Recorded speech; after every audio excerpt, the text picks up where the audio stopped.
Candy ने हाजुन को बताया कि वो अच्छे से काम कर रहा है, उसे कोई भी प्रॉब्लम नहीं आ रही है, सब लोग उसकी तारीफ कर रहे हैं सिवाय उसकी बॉस के। हाजुन कहता है तुमने अचानक से ड्रिंक के लिए पूछा तो मुझे लगा था कि तुम्हें कोई स्ट्रेस होगा, क्या तुम मुझे कुछ बताकर अपना स्ट्रेस दूर नहीं करना चाहते? कैंडी के पास काफी सारी चीजें हाजुन को बताने के लिए कि तुम्हारे फादर बहुत ही खतरनाक काम से जुड़े हुए हैं और उसने तुम्हें वार्न किया है कि तुम अपना और अपनी मॉम का ध्यान रखना। लेकिन वो यही कहता है कि मैं तुमसे बस यही कहना चाहता हूँ कि तुम शावर में ज्यादा देर मत लगाना, तुम्हारी वजह से हम हर रोज लेट हो जाते हैं। हाजुन कहता है तो फिर तुम्हें भी अंदर आ जाना चाहिए, तुम बाहर क्यों वेट करते रहते हो? कैंडी कहता है बिल्कुल भी नहीं, अगर तुमने कुछ करने की कोशिश की तो अब ये बात आ ही गई है तो तुम भी, जब मैं शावर ले रहा हूँ तब तुम अंदर मत आना।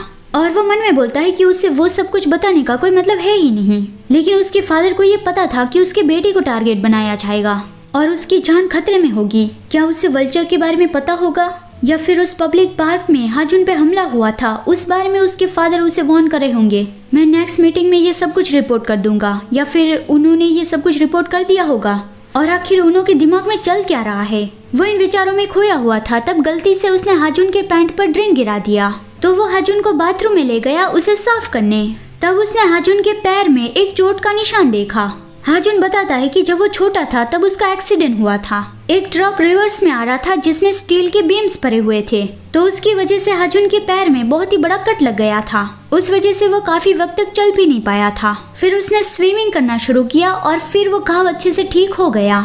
अब उसे वहाँ ज्यादा दर्द नहीं होता, लेकिन जब मौसम खराब हो तब वहाँ पे थोड़ा थोड़ा दर्द होता है। और हमें दिखाया गया कि जब हाजुन का एक्सीडेंट हुआ था तब कैंडी भी वहाँ पे था। हाजुन के एक्सीडेंट के बाद उसकी मॉम हाजुन को लेके कुछ ज्यादा ही ओवर प्रोटेक्टिव बन गई थी। कैंडी मन में बोलता है कि मैंने इस एक्सीडेंट की रिपोर्ट तो पढ़ी थी लेकिन मैंने नहीं सोचा था कि ये इतना बड़ा स्कार होगा। जब वो दोनों पहली बार मिले थे तब कैंडी ने हाजुन के सारे कपड़े निकाले थे ताकि हाजुन को ये यकीन हो जाए कि पिछली रात उन दोनों के बीच में सब कुछ हो गया है। लेकिन तब भी कैंडी ने उसके पैर में ध्यान से देखा नहीं था और अभी कैंडी ने कुछ भी नहीं किया है। फिर भी हाजुन की बॉडी एक्साइटेड सोचता है कि वो इस काम में अच्छा नहीं है, मैं उसके दांत भी फील कर पा रहा हूँ, लेकिन उसका फेस वो बहुत ही एक्साइटिंग है। फिर वो दोनों जल्दी जल्दी घर पहुँचे और बाकी का अधूरा काम घर पे फिनिश किया। कैंडी बहुत ही थक गया था और हाजुन है कि रुकने का नाम ही नहीं ले रहा था। फिर आधी रात को वो दोनों सोने गए। हाजुन कैंडी को गले लगा के सो रहा था। वो उसके बालों पे करेस करता है और कहता है कि सेयुन क्या तुम सो गए हो? कैंडी कुछ भी रिएक्ट नहीं करता तो हाजुन को पता चल गया कि हाँ तुम सो रहे हो। फिर वो बोलने लगा कि पता है जब मैं काम पे होता हूँ तब मुझे कभी भी ऐसा फील नहीं हुआ कि वक्त बहुत ही धीरे धीरे गुजर रहा है, लेकिन जब भी तुम्हारा मैसेज आता है कि तुम घर पे मेरा इंतजार कर रहे हो तब मुझे ऐसा फील होता है कि वक्त बहुत ही ज्यादा स्लोली गुजर रहा है। वो कैंडी को थोड़ा और टाइटली गले लगाता है और कहता है कि मेरे साथ रहने के लिए तुम्हारा शुक्रिया।